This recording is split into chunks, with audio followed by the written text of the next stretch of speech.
up urban. I lived in Hamilton my whole life, and my mother is Baptist and very legalistic, so I never knew a relationship with God. You know, it's really interesting because I feel like I've been on a parallel journey with Little Bethel. As a child even, I felt this connection to Aboriginal people. Most of us are white people, and the First Nations culture, although it's in Canada, we're ignorant and we really don't know much about it. I struggled with not wanting to betray God in a sense, so I really left my culture and heritage in the dust, so to speak. As I moved away and went to school,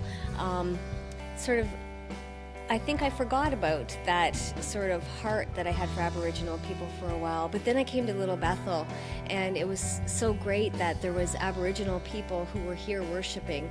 One year we had an Aboriginal day camp for our summer vacation Bible study theme, and that went really, really well. And there's a significant First Nations population in this city and in this part of the city, and so it's only natural that we would open our doors to those folks as well.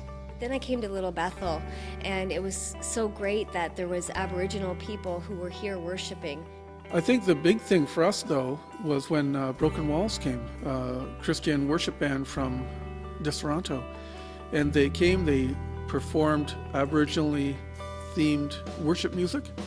They danced, they drummed, they explained and taught about how you can be fully Christian and fully Native at the same time.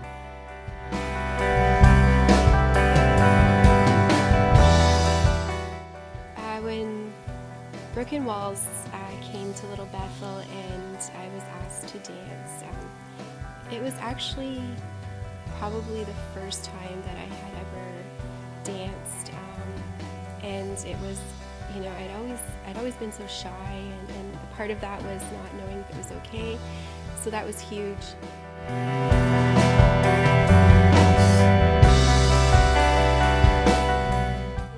That experience was amazing. It was the beginning of a journey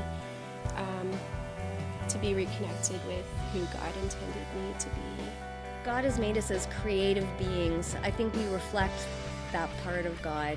God is working through relationship, and so we need to rethink and relearn how to keep in step with God's Spirit by being in relationship with people rather than just doing projects.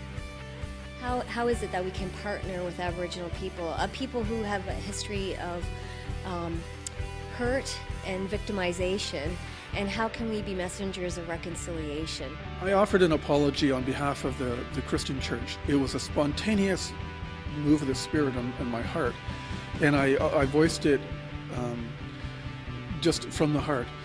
After that, one of our Native members, who comes from Kanesatake, said that after Pastor Peter's prayer of forgiveness or apology and asking for forgiveness, 40 years of hate fell off my shoulders.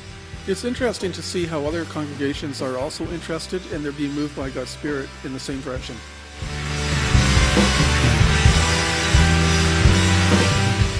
Before New Hope came into this community, we did a survey or a scan of the community just to find out who lives here, what are they all about, and so that we would know how to engage and be a part of this community. And one of the significant things that we discovered was that there was an urban Aboriginal population, probably about 20 to 25% in that specific local area. And so, well, it started with us getting to know a missionary couple in the north who had a relationship with the community of Muskrat Dam.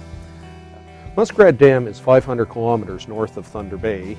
It is a very remote community. It's a fly-in community. There are no permanent roads. During the months of January, February, and March, there's an ice. The first group was 16 individuals. 14 of us took hockey equipment, and we showed up there with the intention to play hockey with them. For me, it's been a very rewarding experience. And everybody who's gone up from the Grindstone community, they come back a little bit changed because something happens to you up there. Just the realization of a few of us that there is good efforts right here close to home. other congregations, other ministries, ministering to First Nations people right here in Hamilton. This matters to New Hope because the more that we read Scripture and learn Scripture together as a body, the more that we understand God's heart for those who are marginalized and those who are suffering, those who are facing barriers where there's injustices. And I think a very, very clear example of a people group right in front of us at our doorstep in Canada is the Aboriginal community.